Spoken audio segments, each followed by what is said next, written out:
나는 전능하신 아버지 하나님, 천지의 창조주를 믿습니다. 나는 그의 유일하신 아들, 우리 주 예수 그리스도를 믿습니다.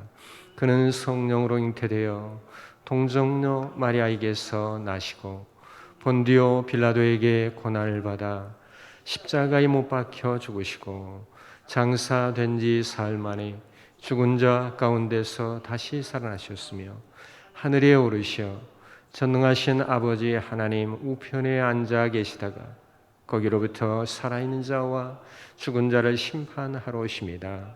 나는 성령을 믿으며 거룩한 공교회와 성도의 교제와 죄를 용서받는 것과 몸의 부활과 영생을 믿습니다. 아멘.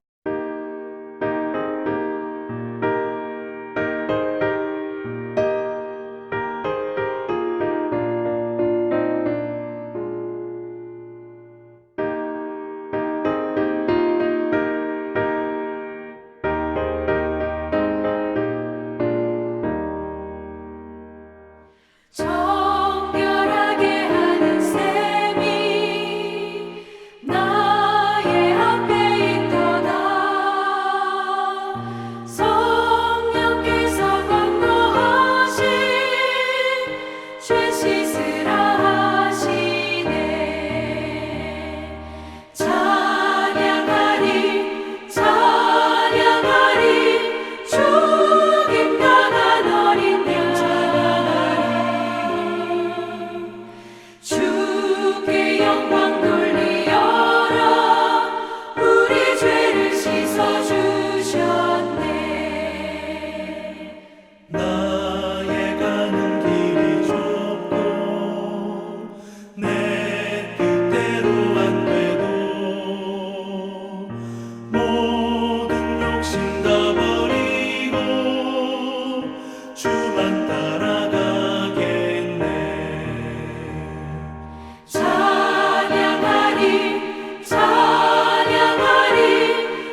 사도행전 18장.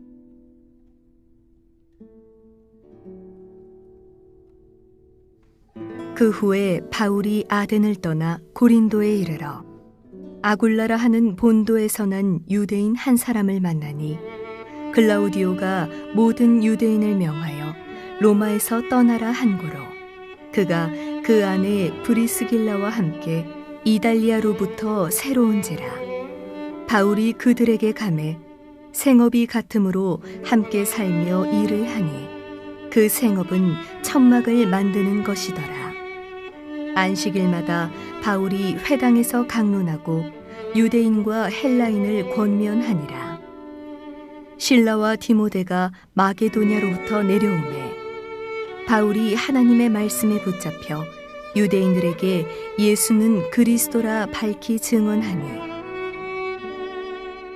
그들이 대적하여 비방하거늘 바울이 옷을 털면서 이르되, 너희 피가 너희 머리로 돌아갈 것이요 나는 깨끗하니라. 이후에는 이방인에게로 가리라 하고, 거기서 옮겨 하나님을 경외하는 디도 유스도라 하는 사람의 집에 들어가니, 그 집은 회당 옆이라. 또 회당장 그리스보가 온 지방과 더불어 주를 믿으며 수많은 고린도 사람도 듣고 믿어 세례를 받더라. 밤에 주께서 환상 가운데 바울에게 말씀하시되, 두려워하지 말며 침묵하지 말고 말하라. 내가 너와 함께 있음에 어떤 사람도 너를 대적하여 해롭게 할 자가 없을 것이니, 이는 이 성중에 내 백성이 많음이라 하시더라. 1년 6개월을 머물며 그들 가운데서 하나님의 말씀을 가르치니라. 갈리오가 아가야 총독되었을 때에 유대인이 일제히 일어나 바울을 대적하여 법정으로 데리고 가서 말하되, 이 사람이 율법을 어기면서 하나님을 경외하라고 사람들을 권한다 하거늘, 바울이 입을 열고자 할 때에 갈리오가 유대인들에게 이르되, 너희 유대인들아, 만일 이것이 무슨 부정한 일이나 불량한 행동이었으면 내가 너희 말을 들어주는 것이 옳거니와, 만일 문제가 언어와 명칭과 너희 법에 관한 것이면 너희가 스스로 처리하라.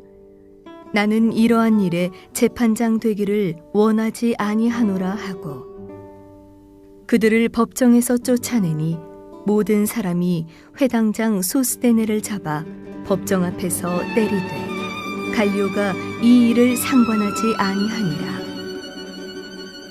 바울은 더 여러 날 머물다가 형제들과 작별하고 배 타고 수리아로 떠나갈새 브리스길라와 아굴라도 함께하더라. 바울이 일찍이 서원이 있었으므로 겐그레아에서 머리를 깎았더라. 에베소에 와서 그들을 거기 머물게 하고 자기는 회당에 들어가서 유대인들과 변론하니, 여러 사람이 더 오래 있기를 청하되 허락하지 아니하고, 작별하여 이르되, 만일 하나님의 뜻이면 너희에게 돌아오리라 하고 배를 타고 에베소를 떠나 가이사랴에 상륙하여 올라가 교회의 안부를 물은 후에 안디옥으로 내려가서 얼마 있다가 떠나 갈라디아와 부르기아 땅을 차례로 다니며 모든 제자를 굳건하게 하니라. 알렉산드리아에서 난 아볼로라 하는 유대인이 에베소에 이르니, 이 사람은 언변이 좋고 성경에 능통한 자라. 그가 일찍이 주의 도를 배워 열심으로 예수에 관한 것을 자세히 말하며 가르치나 요한의 세례만 알 따름이라. 그가 회당에서 담대히 말하기 시작하거늘 브리스길라와 아굴라가 듣고 데려다가 하나님의 도를 더 정확하게 풀어 이르더라. 아볼로가 아가야로 건너가고자 하므로 형제들이 그를 격려하며 제자들에게 편지를 써 영접하라 하였더니, 그가 감에 은혜로 말미암아 믿은 자들에게 많은 유익을 주니, 이는 성경으로서 예수는 그리스도라고 증언하여 공중 앞에서 힘있게 유대인의 말을 이기미러라. 매일 주의 말씀에 귀 기울이시며 주와 동행하기를 소망하시는 성도 여러분에게 주님의 평강과 은혜가 가득하시기를 바랍니다. 오늘 본문은 바울이 그리스의 아테네를 떠나 고린도에 도착하는 것으로 시작합니다. 그곳에서 바울은 후에 바울에게 큰 힘이 되어주는 동역자인 브리스길라, 아굴라라는 부부를 만나게 되고 그들과 함께 천막 만드는 일을 하면서 고린도에 있는 유대인들과 그리스인들에게 복음을 전하게 됩니다. 바울은 항상 전도 여행을 할 때마다 가장 먼저 그 지역에 있는 유대인 회당에 먼저 찾아가 복음을 전했는데요. 왜냐하면 예수 그리스도께서 먼저 이스라엘의 잃어버린 양들을 구원하시기 위해 유대 땅에 오셨기 때문에 바울 역시 유대인들에게 먼저 복음을 증거하기를 원했고 또 그 지방에 살고 있는 유대인들과 유대인 회당에 참여하는 그 그리스인들의 도움을 받아 그 지역에 복음을 전하려는 전략을 가지고 있었기 때문입니다. 그러나 바울이 고린도에서 그렇게 제일 먼저 찾아간 유대인 회당에서 유대인들은 바울을 대적하며 비방했습니다. 그들이 바울을 비방한 이유가 무엇입니까? 자신들이 고대하는 메시아가 하필이면은 나사렛이라는 촌동네에서 온 십자가에 달려 죽은 예수라는 청년이라는 그 말을 받아들이고 싶어 하지 않았기 때문입니다. 그들은 예수 그리스도를 미워했습니다. 그렇기 때문에 그들이 예수 그리스도를 전하는 바울을 미워하는 것은 당연한 것이었죠. 결국 유대인들은 그 지역의 총독으로 갈리오라는 사람이 세워졌을 때 바울을 갈리오 총독에게 끌고 가서 그를 고발합니다. 고발 내용은 이렇습니다. 이 사람이 모세의 율법을 어기면서 하나님을 경외하라고 하고 예수라고 하는 새로운 종교를 퍼뜨리고 있습니다. 그러나 총독 갈리오는 이런 유대인들의 고발에 대하여 이렇게 답하지요. 유대인들아, 만약 이 바울이 한 행동이 뭔가 부정행위를 저질렀거나 악한 죄를 범한 것이라면 내가 너희의 이야기를 듣는 것이 맞는데 얘기를 들어보니까 그냥 너희들의 문화와 종교의 법에 관한 것인 것 같다. 그런 거라면 너희가 알아서 처리해라. 여러분, 바울이 고린도에서 1년 6개월을 머무르면서 복음을 전하던 중에 이런 유대인들의 공격을 몇 번이나 받았을까요? 성경에 기록되진 않았지만 아마 이거보다 더 많이 받았을 것입니다. 그러나 그때마다 바울은 이런 식으로 보호를 받았습니다. 왜냐하면 하나님께서 그를 지켜주시겠다고 약속하셨기 때문입니다. 그런데 본문에 보면 하나님께서 바울을 지켜주시게 되는 바울의 핵심적인 행위가 있었음을 우리가 알 수 있습니다. 그것은 바로 바울이 그 어떤 악한 행동이나 부정행위도 저지르지 않고 정직한 삶을 살며 복음을 전했다는 것입니다. 만약 바울이 복음을 전하는 가운데 조금이라도 부정이 있거나 범죄가 있다면 유대인들은 바울을 고발할 때 모세의 율법이 아니라 바울이 행한 그 부정과 범죄를 더욱 부각시켰을 것이고 아무리 바울이 하나님께서 원하시는 복음을 전했다 하더라도 법의 심판을 피하기는 어려웠을 것입니다. 사랑하는 성도 여러분, 그리스도인들은 세상을 살아가면서 미움을 받게 되어 있습니다. 왜냐하면 세상이 예수 그리스도를 싫어하기 때문입니다. 그렇기 때문에 우리 삶에 고난과 공격이 많은 것은 사실 당연한 일입니다. 그렇지만 그런 가운데서도 하나님은 우리를 지켜주십니다. 왜냐하면 하나님께서 우리를 통해 예수 그리스도를 드러내려고 하시기 때문입니다. 그러나 여러분, 하나님께서 지켜주시는 사람에게 나타나는 핵심적인 실천은 바로 정직함입니다. 제가 목사님 아들로서 아버지 밑에서 여러 교인들을 봐오는 중에 온갖 방법으로 법을 피해서 부정과 불법을 행하고 사람들을 속이고 그것으로 얻은 유익을 하나님께서 주신 복이다, 나 하나님께 복 받았다, 이렇게 자랑하고 다니는 분들을 제가 몇 분 봤습니다. 그리고 그분들의 결과가 결코 좋지 못했던 것을 기억합니다. 사랑 여러분, 여러분이 지금 하시는 일에 대해 100% 정직하게 살아간다는 것은 너무나도 힘든 일이지요. 그러나 여러분, 분명한 것은 하나님께서 정직한 자를 지켜주신다는 것입니다. 단순히 하나님께서 정직한 자를 좋아하셔서 물질의 복을 채워주신다, 이런 말이 아닙니다. 그것도 어느 정도 맞지만 하나님께서 예수 그리스도를 이 땅 가운데 나타내시기 위해 가장 좋은 도구로 쓰임받는 사람들이 바로 정직한 사람들이라는 것입니다. 왜냐하면 예수 그리스도께서 정직한 분이셨기 때문입니다. 하나님은 정직한 사람들을 통해 사람들이 예수 그리스도를 알도록 정직한 사람의 길을 더욱 형통하게 하십니다.